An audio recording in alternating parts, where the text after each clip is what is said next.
Assalamualaikum warahmatullahi wabarakatuh. Alhamdulillah, assalatu wassalamu ala rasulillah wa ala alihi wa sahbihi wa mawala.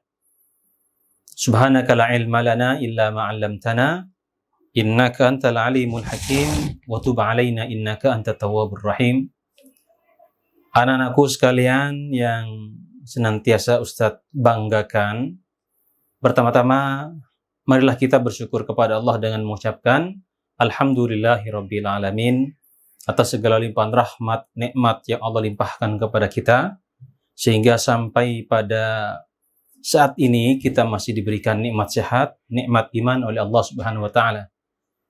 Yang kedua, salawat dan salam senantiasa kita curahkan kepada junjungan kita Nabi Muhammad sallallahu alaihi wasallam, kepada keluarganya, sahabat-sahabatnya dan orang-orang yang senantiasa mencintai dan mengikuti beliau hingga hari kiamat nanti, dan mudah-mudahan kita termasuk umatnya yang mendapatkan syafaat.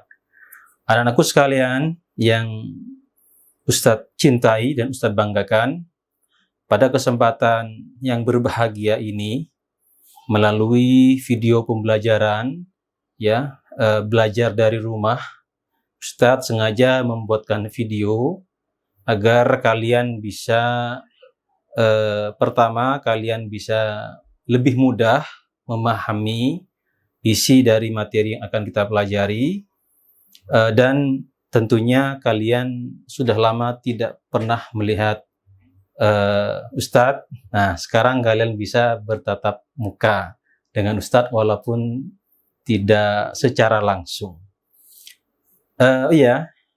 Insya Allah kita akan mempelajari materi akhlak untuk kelas 8, dan ini adalah hari pertama pembelajaran kita.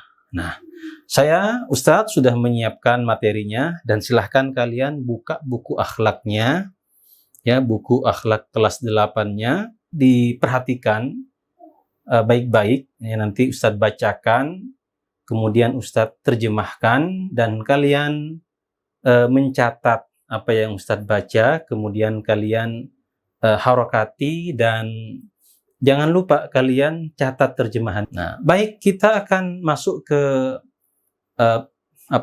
materi berikutnya. Silahkan kalian lihat di atas ini. Nah, ini ada di halaman ketiga. At-tawakkal, tawakal. Ya, ada pertama ada dalil, itu dalil wa 'alallahi falyatawakkalul mu'minun. Dan hanya kepada Allah lah orang-orang yang beriman itu bertawakal. Nah, ini landasan ayatnya, ayat tawakal. Kemudian yang kedua, kisah. Ya, ini biasa materi akhlak ini biasanya diawali dengan sebuah kisah inspiratif. Ya, dengan kisah itu akan memudahkan kita agar paham bagaimana kita mewujudkan atau merealisasikan tawakal dalam kehidupan keseharian kita. Nah, kita lihat kisah ini, judulnya adalah Uddatun Nabi sallallahu alaihi wasallam lil hijrah. Apa uddah itu? Yaitu persiapan, ya. Persiapan Nabi sallallahu alaihi wasallam untuk berhijrah. Apa persiapan-persiapan yang beliau lakukan? Kharajan Nabi sallallahu alaihi wasallam fi rihlatil hijrah min Makkah ilal Madinah. Ya. Nabi alaihissalatu wassalam keluar, ya, dalam satu perjalanannya hijrah dari Makkah ke Madinah. Wa huwa ala yakinin wa thiqqatin, dan dia, Nabi kita, berada di atas keyakinan, ya, yang dan percaya, yakin dan percaya. Thiqqah itu sangat yakin, ya, tanpa ada keraguan. Annallaha sayansuruhu, yaitu keyakinan berupa apa? Bahwa Allah akan menolongnya dalam perjalanan hijrahnya itu, walan yakhdalahu, dan Allah tidak mungkin akan mengkhianati atau menipu nabinya, Nabi alaihi salatu wassalam. Wa ma'adzalika, maka karena itu harasan Nabi sallallahu alaihi wasallam 'alal akhdhi bil asbab. Nah, maka karena itu Nabi alaihi salatu wassalam ini semangat, berkeinginan kuat alal akhdhi bil asbab wal wasail.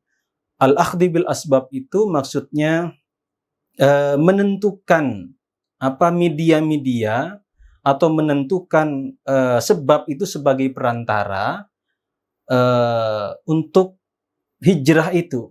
Artinya maksudnya begini, ya, Nabi itu sudah yakin bahwa Allah akan menolong. Maka karena Nabi sudah, oleh karena itu karena Nabi sudah percaya, maka Nabi tinggal menjalankan apa saja yang perlu dipersiapkan. Nah, itu maksudnya al-akhdhi bil asbab, maksudnya mengambil sebab. Apa mengambil sebab itu? Ya maksudnya Nabi berusaha, ya. Berusaha dengan ada sebab akibat lah. Kalau ada persiapan yang mantap, maka akibatnya hasilnya juga akan positif, ya. Al-akhdhu bil asbab itu ya sebab akibat lah, ya. Dia mengambil sebab, ya, mempersiapkan, memperbaiki, ya, dengan baik, maka hasilnya nanti akan baik pula. Nah, yaitu apa berupa persiapan-persiapan Nabi ini? Kallafa insanan yamhul athar. Jadi Nabi itu memberikan tugas kepada seseorang untuk menghapus jejak perjalanan Nabi. Nah, jadi maksudnya Nabi itu memberikan tugas kepada orang, ya, memberikan tugas si fulan untuk kalau ada jejak-jejak Nabi dan Abu Bakar ini untuk untuk menghapus jejak itu sehingga tidak terlihat oleh kufar Quraisy. Kemudian wa insanan ya'tihi bil akhbar. Kemudian Nabi mengutus Nabi memerintahkan seseorang, menugaskan seseorang untuk mencari berita. Ya, ini agen FBI-nya lah. Untuk mengumpulkan berita, informasi kemudian disampaikan kepada Nabi. Wasta'jara dalilan musyrikan. Bahkan Nabi itu menyewa seorang petunjuk jalan, yang memberikan petunjuk jalan, dan dia itu adalah orang yang masih musyrik, orang yang belum beriman kepada Rasulullah Sallallahu Alaihi Wasallam, tapi Nabi menyewanya untuk menjadi petunjuk jalan.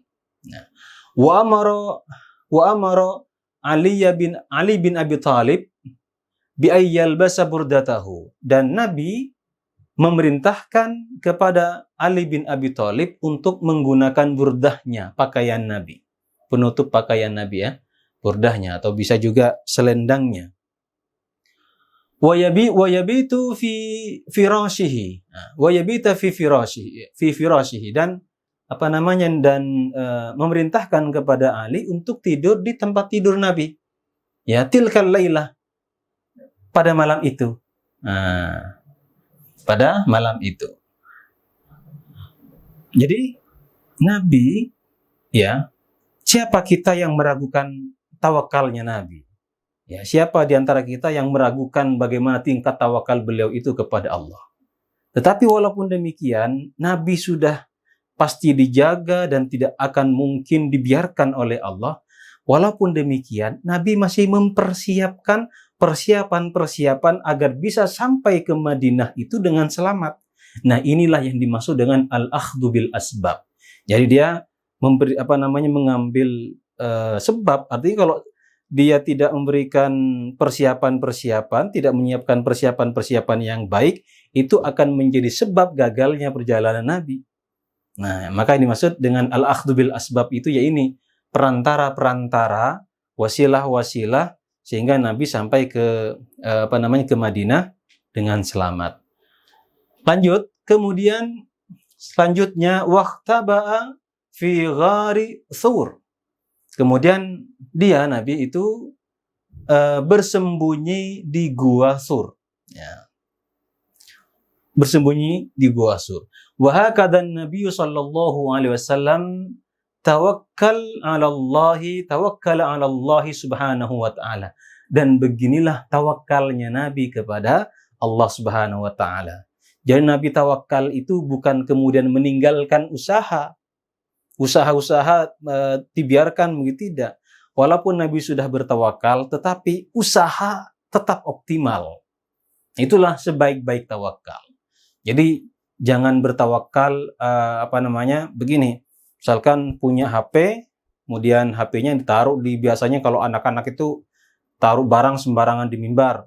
kemudian ya sudah saya tawakal saja dah. Ya akhirnya apa? Hilang. Ya, ini pernah juga terjadi di zaman Nabi, ada seorang sahabat yang datang kepada Nabi, kemudian dia mengendarai keledai, keledainya itu dilepas begitu saja, tidak diikat. Ya, ketika ditanya oleh Nabi, ya kenapa kendaraannya tidak diikat, keledainya tidak diikat, dia mengatakan saya bertawakal kepada Allah. Nah, kendaraannya tidak dijaga, tidak dikunci lah, keledainya tidak dikunci. Saya bertawakal kepada Allah. Akhirnya apa? Nabi merintahkan ikat dulu keledaimu itu atau kudamu itu, ya kendaraannya lah ya. Ikat dulu baru tawakal. Nah, sama kita punya motor misalkan atau mobil atau kendaraan yang lain, kita kemudian taruh di manalah tempat, sembarangan tempat, kuncinya masih nempel di motornya. Kemudian kita bilang tawakal, ya pas ke sana hilang. Nah, jadi walaupun tawakal, al-akhdhu bil asbab itu tetap diperhatikan. Nabi saja orang yang sangat baik dalam tawakalnya, tapi al-akhdhu bil asbab, jadi memperhatikan sebab-sebab itu tetap dijalankan. Kita lanjut. Wa yatajalla husnu tawakkulihi indama ra'a sahibuhu wa rafiqu hijratihi Abu Bakar As-Siddiq radhiyallahu an aqdamal musyrikin wa huwa wan nabiyyu fil ghar. Ya.